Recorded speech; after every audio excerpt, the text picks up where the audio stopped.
Hello, this is Charlie, and welcome to the Kratom Sobriety Podcast. This is episode 146. And today we have a special episode on a Wednesday. We have a guest host, Aaron, who is interviewing an academic who did this study about kava kratom drinks. One of the things interesting about it is we have a group of people that are taking a look at our transcripts of all the quitters that we've interviewed here at the podcast over the last 2 years. And we're thinking about writing a paper on kratom cessation. When you talk to doctors or anybody often in the addiction field, they don't know about kratom. And part of that is because there isn't scientific published articles about the subject.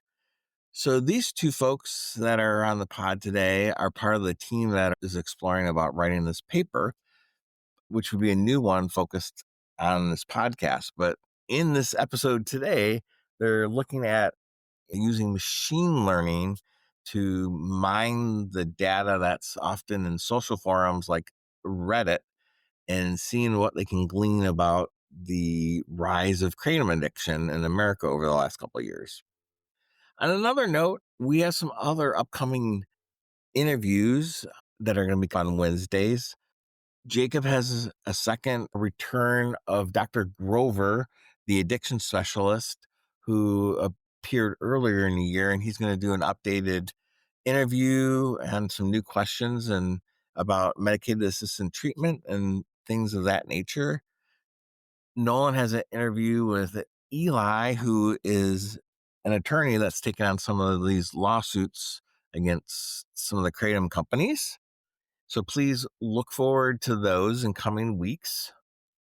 And one final thing to talk about is we have a new system for onboarding potential guests. And if you wanted to appear on the podcast before and reached out and somehow you fell through the cracks, check out the show notes. We have a new Google form where you can enter all your data and it will upload this information to a Google Sheet, which will centralize all of your information about how to contact you and what's the best time to interview you. And so the whole team can see it in one location and real time. What was happening before is people would email us, they would DM us on a bunch of social media platforms. We get texts, we get voicemails, we get inquiries through our website, and it was hard to manage. So we're very excited. We should have did this tool 100 episodes ago, but better late than never. And we're always looking for people to interview. And at some point, we might be able to do 2 a week again. But to make that happen, we need a couple more volunteers. So if you'd like to help out behind the scenes, usually we like people to have 90 days of sobriety before they join the team. So check things out. And enough of me rambling. We'll get to this interview. Thank you.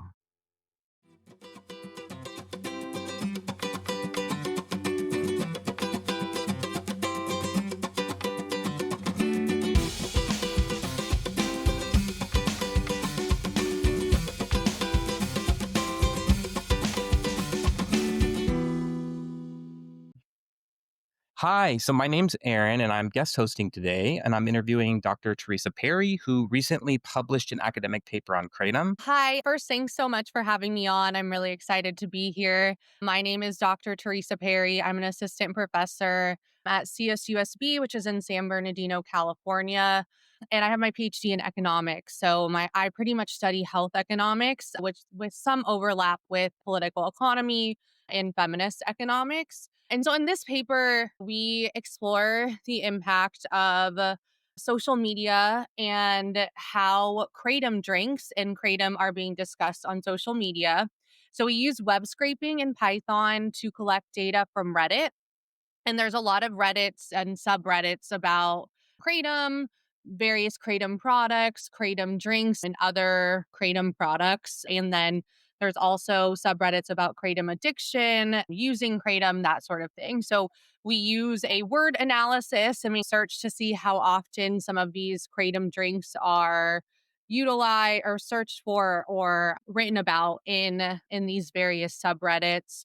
And essentially what we find is that there has been a significant increase in searches for kratom drinks, and we compare that to searches for opioids and using kratom as a replacement for opioids on the same subreddit. And for those searches for opioids, we find a linear trend. There's no increase over time.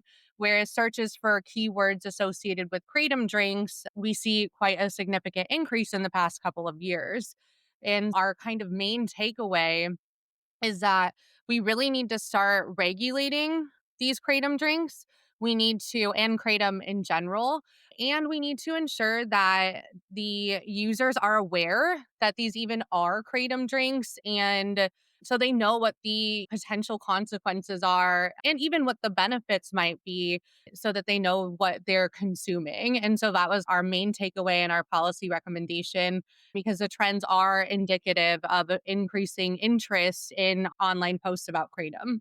Oh, that's fascinating from so many layers. And we'll jump into a lot of that and we'll talk a little bit more about things. But it's really interesting to hear about just the overview of your work and what you've been doing. Now, I want to pivot a little bit. So I saw that your dissertation was focused on rational addiction and community level of factors that impact addiction. Did that inform your interest in doing this project?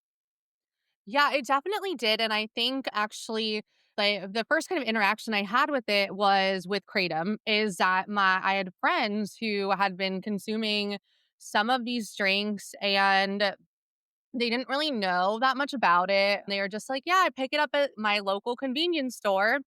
And so that kind of got me interested. And then I searched it on TikTok, and there's a lot of TikTok videos about how dangerous it was. And these people were talking and discussing their own experiences, talking about getting hooked on these kratom drinks and how they're not labeled clearly. They didn't even know what was in it until they did their own research outside of what's on the product label. And so that really does connect back to my own interest in my broader research agenda, because I do think there's a really significant community impact here. I do know there's a lot of cities and some counties even that have banned kratom products. And so I think that's another kind of component of that community level effect.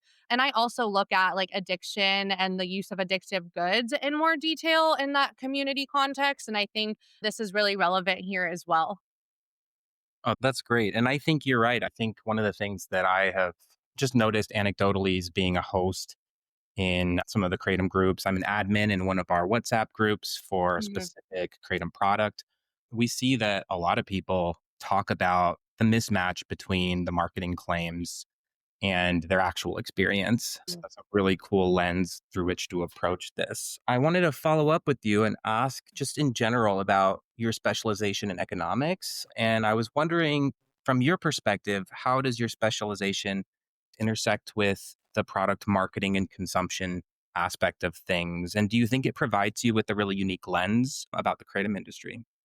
Yeah, I would like to think that it does provide me with a unique lens. I think certainly my expertise, especially in the past couple of years, has really focused on this idea of corporate capitalism in the market for addictive goods. We essentially, when we look at addictive goods, you tend to see more inelastic demand.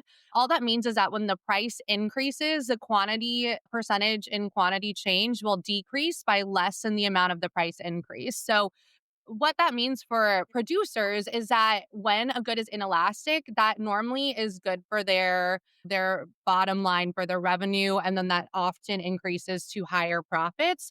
And so basically these firms have incentive in the market for addictive goods, which again tend to be inelastic, to really exploit the nature of that good. And they can use tools like marketing, for instance, to even increase their market share even more and increase their profit even more. And I think when you look at it from this like company perspective, it does explain a lot of, I think, the problems in the kratom industry, because these firms they're profit maximizers. They're trying to maximize their profit. They have incentive to highlight the benefits without saying, hey, this good is addictive. they have incentive to market the goods, kratom, to the sober community and call it plant-based and all natural. And I think that marketing is very disingenuous, but at the end of the day, their goal, and if they're public companies, I don't think most kratom companies are, but is to answer to their shareholders. And so their job is to increase their profit. And this is where regulation is so important. It's the government's job in local and even larger settings to regulate those industries to ensure that they're not maximizing their profit at the expense of consumers, which I do think is what's happening here.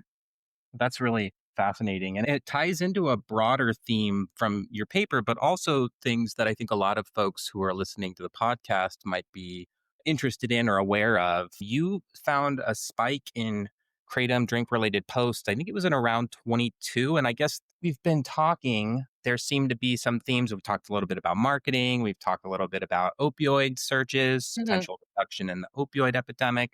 Do you think that this increase in drink related posts is a real uptick in use? Do you think it's a reflection of marketing? Do you think it's a reflection of a reduction in the opioid epidemic? I guess what is your, even if you don't know for certain, like how would you speculate are the various factors that are driving that? Yeah, I think that's a really important question to think about. I would say that I do think it's reflective of an increase in use. Around that time, 2021 is really when, but from other producers as well. And so I think that 2022 time is really when it started to take off. In ways that the kratom drink industry hadn't before. From our research, what we found was before these kratom drinks, most people had to go to a specific store. They weren't offered, it wasn't offered in on every corner at your local convenience store. And you had to specifically be looking for kratom. And so most of those people know what kratom is and they're using it for a specific reason. Whereas these kratom drinks now, you're checking out at 7-Eleven, it says on the label, I don't know if it still says this, but it used to say plant based. So now these kratom drinks are people might buy one thinking it's like a 5 hour energy. It's like the same similar size. And so I think that's more of that marketing piece that you're talking about, where we can see how they're marketing it towards a certain demographic. And by having it in these locations, like a convenience store, you might associate it with something like an energy drink instead of a substance that's going to alter your mood, perhaps, or something like that. I definitely think it's both. I do think, in terms of using kratom for opioid withdrawal and pain management, from what we found in our paper, that has been relatively the same across years. We haven't seen really a strong growth or decline in searches on Reddit, at least for kratom as an opioid replacement or for pain management. So I think that's been relatively stagnant. I think really where we're seeing a lot of the new use or the growth in use, I think, is from these drinks that through marketing and through strategic planning have become much more widely available to just like your everyday person who probably doesn't know what kratom is. Yeah, and it's fascinating too. So there's a few layers there. One, Charlie had somebody on the podcast previously who worked for a specific kratom company. Oh, It wow. was like a whistleblower, and one of the things that he said that aligns with what you're talking about was that the internal branding is that they're an energy product. Hmm.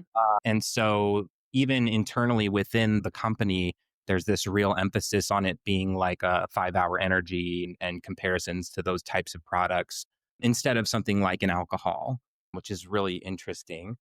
And the other layer here, I think, is that this is a complex and really multifaceted thing. A lot of things are driving, but it's really fascinating to me that you see such a big increase right around 2022, which is fascinating. It aligns with what we see on the community side, even though that's anecdotal. But that's really interesting. So, just as a follow up, were there any trends or conversations that you saw on Reddit that were particularly surprising or maybe frustrating or you got righteous and angry about? Yeah, I think the most surprising thing to me, like I said, I had never used Kratom, so I wasn't like super familiar with it. And so reading these posts, what really shocked me was the intensity of some of these withdrawal symptoms and the difficulty that a lot of people had in stopping use. It wasn't like, oh, I'm just going to decide to quit one day and it's like that easy like that. It's very challenging. And it made me happy that people had a place to go to discuss these challenges because it's not like alcohol, for instance, or other substances that maybe are more mainstream. So I feel like it might be harder to get support. And so I do think the intensity of those withdrawal symptoms that posters would discuss was really just concerning, and it made me want to do more research on kratom because it really showed me just how damaging the lack of regulation is, which kind of brings me into my second point about kratom and the posts on Reddit about kratom that surprised me. And that was the way that people discussed the various products. And what kind of surprised me, and this wasn't necessarily so much with the drinks, I do feel like those are more like regimented, the same amount of kratom is in each one.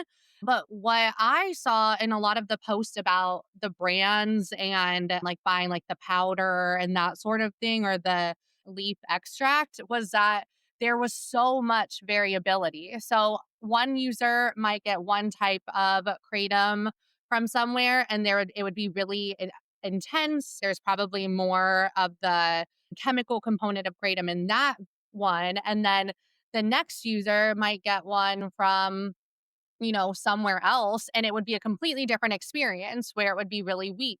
And then they would discuss a month later, even through the same company, the variability in exactly what was in the product was so different. And again, I think that speaks to a lack of regulation. It's just when it's not being regulated, even the same company for the same product can have different levels of toxicity and stuff like that. So I thought that was really surprising. I wasn't expecting that either, but there did seem to be a high level of variability in the products themselves as well. Yeah, and what we have seen, at least in terms of like people coming into the meetings and some of our groups, is this massive influx of people who have started taking these 7-hydroxymetragenine products. And you may already be familiar, but for listeners who aren't, this is an active metabolite of mitragenine, which is the Okay. psychoactive compound in kratom. Hmm. So our bodies produce it through metabolism, and these companies are making products that have increased, that ramped up that compound. And so they're very potent and they're full agonists at mu opioid receptors. Hmm. So in that realm as well, you're seeing a shift in people in terms of the types of symptoms that people are reporting, the severity of the withdrawals. So as a follow up, and this is off script, have you thought at all about looking at the product subtypes as like a follow up?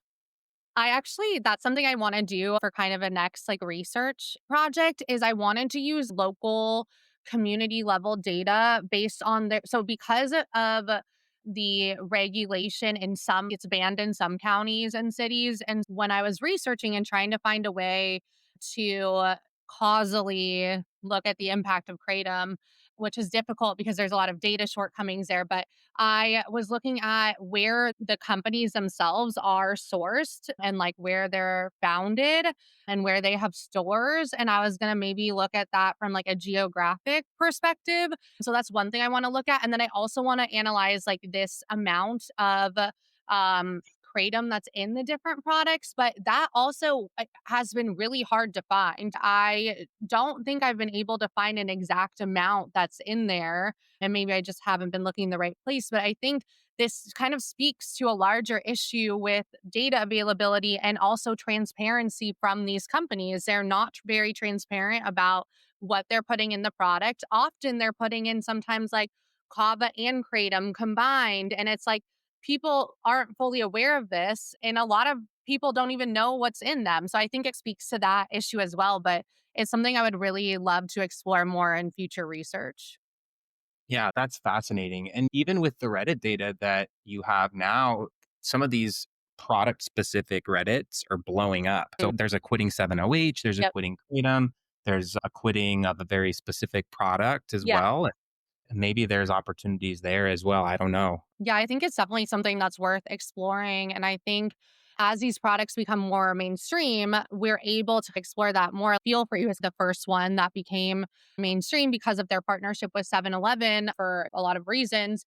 And I think now there's a quitting like subreddit, and people will say, "Oh, I am trying to stop using," in their Reddit post. So then we're able to pick up like what type of kratom they're using and make some guesses about like how strong that usage is when they're consuming. So I think that's another really important component though, because like with any use of an addictive good, you often see kind of escalation, which in this case would be probably from maybe a kratom drink to the leaf, the extract, the tea extract, or the powder. And so I think connecting that would be an important like next step in the research.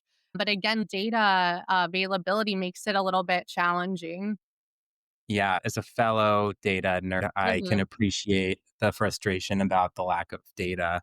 Now, we've talked a little bit about just like public perception, we've talked about marketing, talked about people having a lack of awareness about what certain products are doing. If you were to advise one of these companies or any of these companies on how they should label their products or what types of information they should have, or even just consumer education in general, what would you recommend moving forward? Yeah, so I think the biggest thing to me is like I if I was so I think also it's important to note like economists often work for companies and are trying to advise them on how to increase their profit. And that would be a different set of recommendations than what I'm going to give, which is I think doing the right thing and what's best for the public and the consumers of the good. I think the biggest thing, and I think there's overlap with the opioid epidemic here in the sense of the mismarketing of the product. Like I said, it says this is plant based, it's all natural. They market it as a sober alternative. And I think that isn't just leaving information out, that is purposefully being misguiding the consumer. And I think that is an easy thing. That would be like step one. It wouldn't even cost the companies that much money. It wouldn't cost the public really anything at all to say, hey, you need to, on the front of the label, put exactly what is in this. And then we all have our phones. At least then the consumer is aware of what's in there. And so I think that would be like a first step. And then the next steps, of course, would be looking at something from an economic perspective, like adding a tax on it. It's something like a sin tax to help discourage people from consuming it. And I think that's one route that you could take. Another is, of course, regulating the actual product. Right now, it is not, Kratom isn't regulated at all, which again is one reason I think researching this is so important. Like I said, a very small number of geographic regions have banned it. That is the minority. And so I think we need to regulate. We need to have just like when you buy a beer, it says, oh, this beer is 5% alcohol. We need that sort of transparency.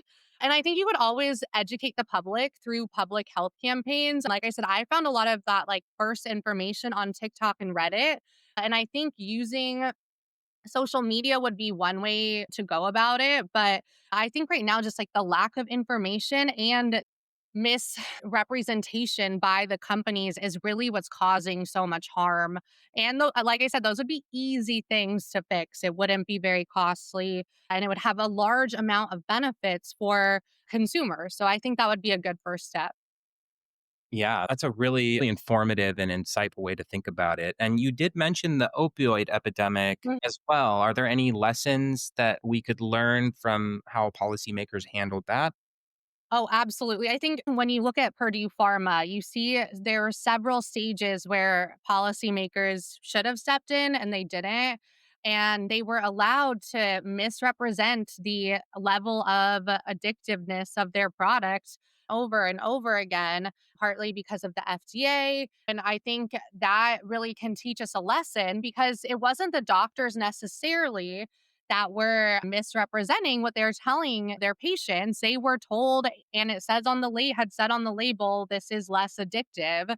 Uh, and so they thought possibly that they were doing what's best for their patients. I think the other takeaway from the opioid epidemic that we can look at is the aggressive marketing tactics of Purdue Pharma. They had their sales rep going into the offices, schmoozing the doctors. And I think that also really contributed to some of the outcomes that we saw. And that should not be allowed for any, in my opinion, medical drug, but especially not good that is potentially addictive. Just that just created even more harm. And doctors take the oath, do no harm. And I think the separation between the pharmaceutical industry and consumers is very important. There needs to be a separation there that I think the line got blurred during the opioid epidemic. This part if he wants, but there is an interesting parallel with the Marxist theory and thinking about companies self-regulating or Mhm. organizations that are for profit. And I think the idea that regulation will come from a company is like a little bit crazy when the ultimate goal is that bottom dollar. Would you agree with that? Oh yeah, 100%. And that's what I look at in like the corporate capitalism within the healthcare industry and some of my other research. But companies do not have incentive whatsoever to do the right thing for consumers. They have incentive to make profit. And like I said, public companies specifically have to answer to their shareholders and they need to show increasing profit rates. But private companies, of course, also have the same objective.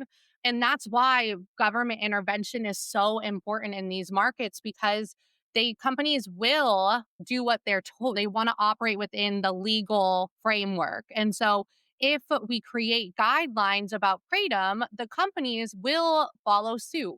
But we have to get to that creating guidelines point, and we haven't gotten there yet. So I would say that's a really important piece of what's next. Yeah, and honestly, and this is something that's come up in what we've discussed so far as well, and some of the things but in terms of organizations and marketing, there's obviously a component of this too, which is a focus on kratom having potential therapeutic benefits. Mm. So people using it for opioid withdrawal or people using it for pain management. And Yeah. there's obviously this debate about the benefits versus the risks. So I'd be curious to hear from you how your expertise as an economist and your research findings inform your thinking about that tension. Yeah, I think that's a really important thing to think about, especially with a product like Kratom. Part of our job as economists and public economists do this quite a bit is they do cost benefit analysis. They will say, okay, let's see if we implement X policy, what would be the benefits and what would be the cost. And so I do think thinking about it from this like monetary standpoint, and you can put a value on everything for better or worse nowadays. And so I think thinking about it from that perspective is really valuable. When it comes to kratom specifically, obviously opioids, for instance, are very damaging, right? And so something like kratom can be, I think, a beneficial substitute. The problem is there's no guidance. There's no guidance about, hey, this is how much you should take. You're going to take it for this long, then you're going to lower your dose. There's no really formal guidance from a doctor that's telling you how to manage, for instance, your opioid withdrawal, if you're and how to use kratom to do that. And so then what happens is you can substitute maybe being dependent on opioids to being dependent on kratom when the goal is to be dependent on nothing. But of course, when there's no guidance, it would be really hard to figure out and navigate kind of that path. But at the same time, I will say the healthcare system in the United States specifically is very expensive. It can be very difficult to navigate. And if we were to make it, for instance, required to be prescribed by a doctor, there would also be some negative consequences from that as well. And so I think that's where education is so critical. And again, it's possible to create a system or a public health campaign that helps create those guidelines, right? But we need a lot more research about it. Like I said, I think the data and the research in the United States specifically and about use in the United States, it's just not very broad yet. It's not very helpful at this point just because there's not enough research out there and there's not enough data. And so we need, as researchers, I think it's important that we keep exploring where that line is of the costs and benefits and how we can ensure that kratom, when it is used, is doing the least amount of harm. Yeah, yeah. And you're really speaking my language here in terms of information and understanding being crucial. If you could design a public awareness campaign right now with the limited data that we do have, what message would you want to tell or share? Yeah, I think the number one thing, and this is just on my personal view about addictive goods, I think knowledge is power. I think if someone can uses a good and they know that it's potentially addictive, at least they can manage their progression of use. They're aware that, okay, I went from drinking one of these to two of these a day. I think right now the number one thing would be discussing that kratom is addictive. It can be addictive. And I think spreading that awareness is important. The other thing that I would really want to harp on is the marketing by these companies. I think ensuring that the companies are being more forthcoming about their product and what's in their product, and that it is not like caffeine. It is a more intense experience than what you're going to get from caffeine, I think is really important because what a lot of what I've seen and what I saw on the Reddits and everything, the people who were really being hit the hardest were often the ones that had no idea what they were consuming.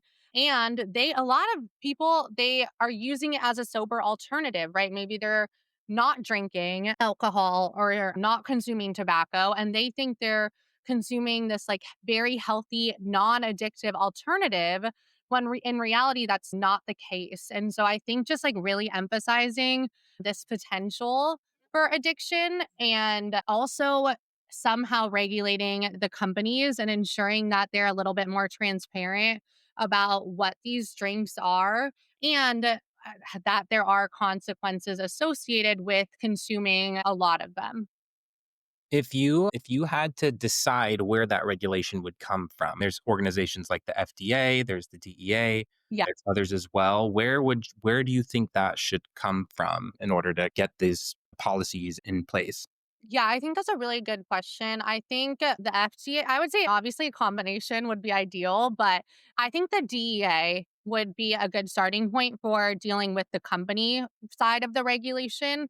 And I guess the FDA as well, but because depending on how they like schedule the drug and everything, it's going to be regulated in a different way.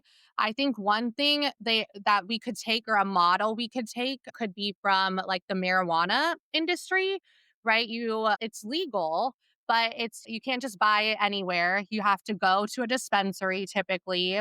It's very regulated in terms of okay, I'm getting a 10 milligram, whatever. And so you know exactly the amount you're consuming. It's regulated and it also is taxed in most areas as well. And so I think that would be a good model that we could take from if we wanted to keep kratom legal, but also explore more transparent ways to allow for consumption. Yeah, that's really interesting because I think marijuana is a good example of something that was regulated at a state level, but has Yeah. been done mostly well, Yeah. which obviously isn't always the case when regulations vary by state. Mm. Does suggest that could be a tractionable solution. And that's one of the things that the American Kratom Association has advocated for is for state level regulation. It's not clear whether they are opposed to federal regulation or not. If it's a response to not wanting it to be regulated federally, it's a little bit of a hey, we can break the rules in some places kind of thing. Yeah. So it's hard to know, but it's interesting that you mentioned that and that a good use case here, given that states can do something about it, even if there isn't federal oversight, which is really an empowering message for any local organizations, any counties, any states that are thinking about doing this. Yeah, I agree. And I think one of the important takeaways that I've gotten from the literature about kratom is kratom has been used historically for centuries in Asia, for instance.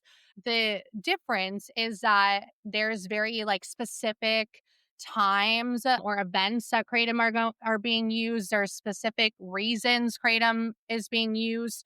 And the general population has a pretty good idea of what kratom is and what it does and potential negative consequences because there's this historical precedent of kratom use. Whereas here in the United States, kratom is a very like new product. It's something that's not being regulated.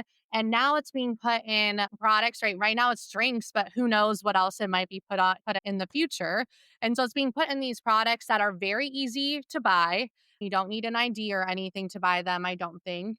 And so they're easy to buy and there's no transparency about what's in them. And so I think that is where the state could come in or even a county could come in and really set some very clear just like regulations about selling the product, which could really help, I think, consumer access, but also consumer knowledge about what is in the product.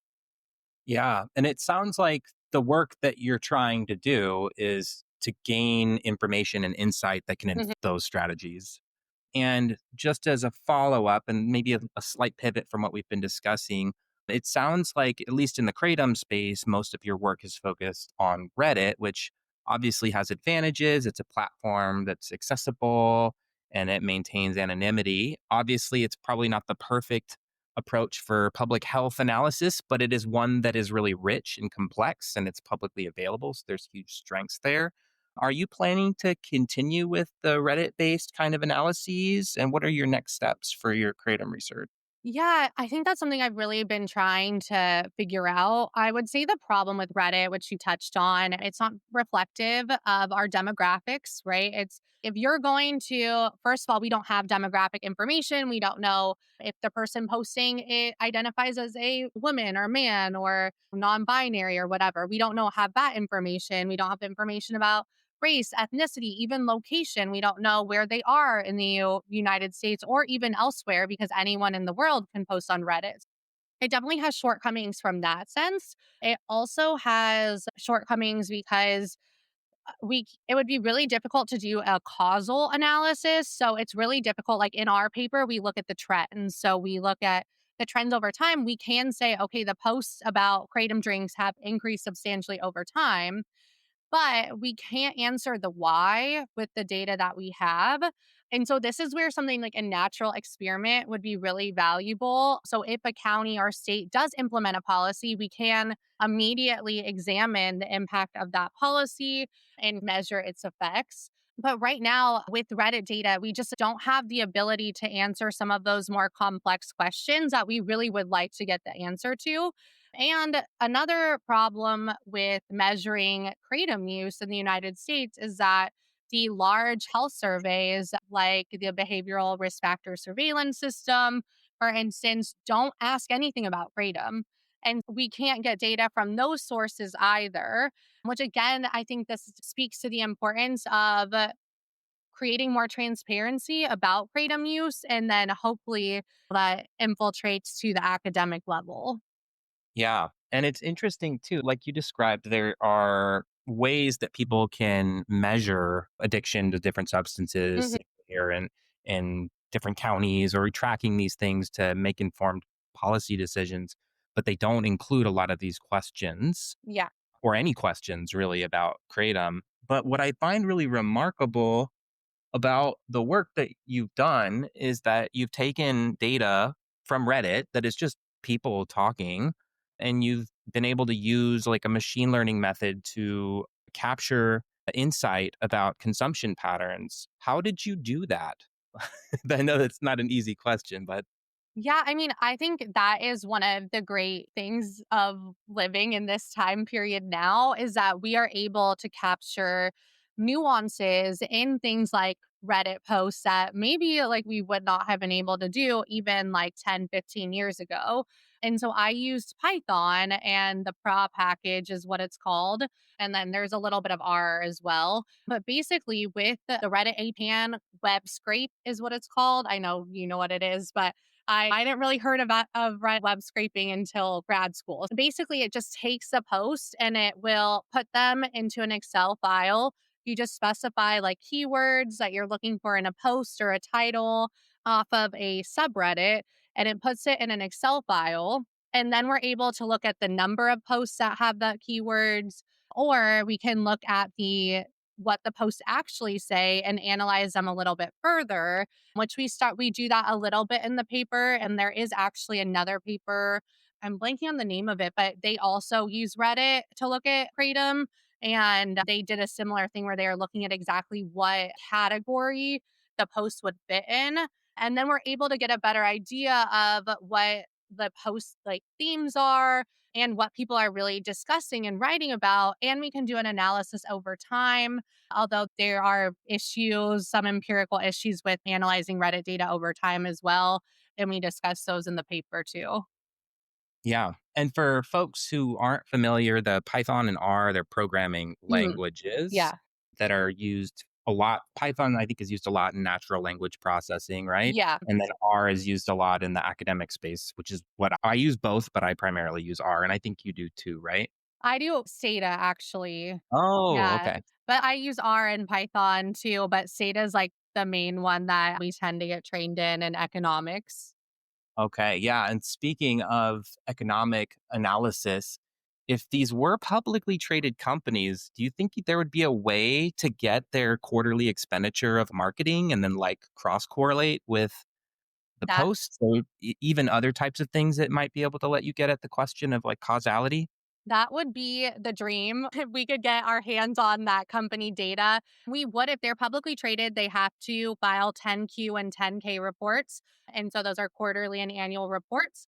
However, the data, there are certain requirements that have to be, certain things that have to be published, for instance, like total revenue and things like that. But they don't always have to post like the subcategories of their spending. And so the marketing data might look different depending on the company.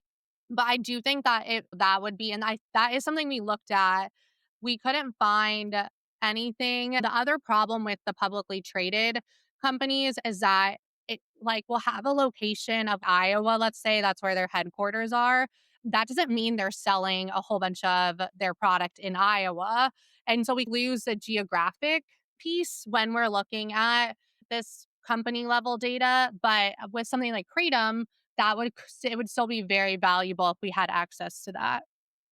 I think that's where that value of that community based approach Mhm. is being able to get that at a county level in a way that Yep. you can't with this national data, which is so it sounds like you're thinking about this in all of these different like across multiple systems, which is really cool.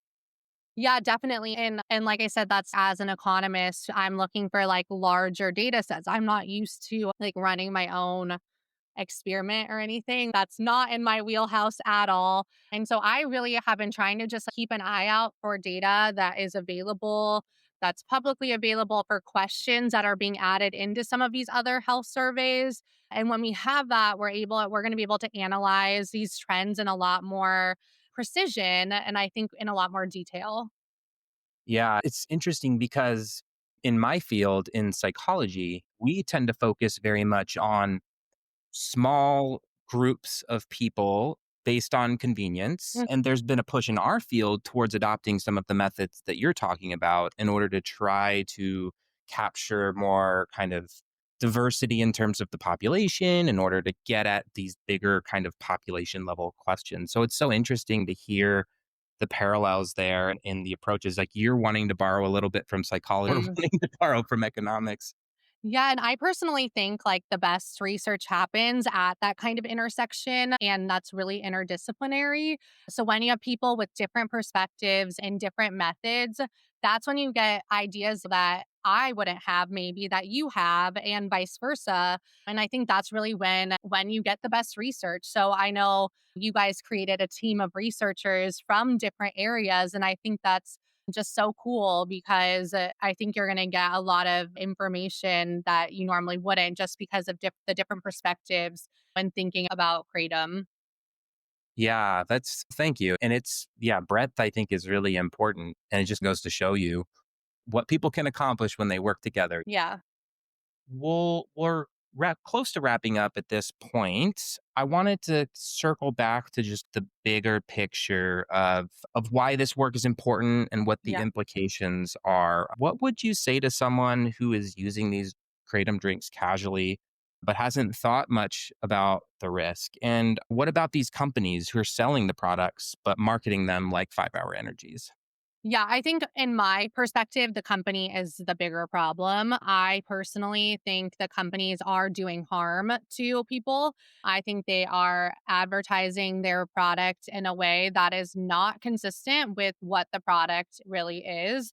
I think that they're doing that on purpose to maximize their profits.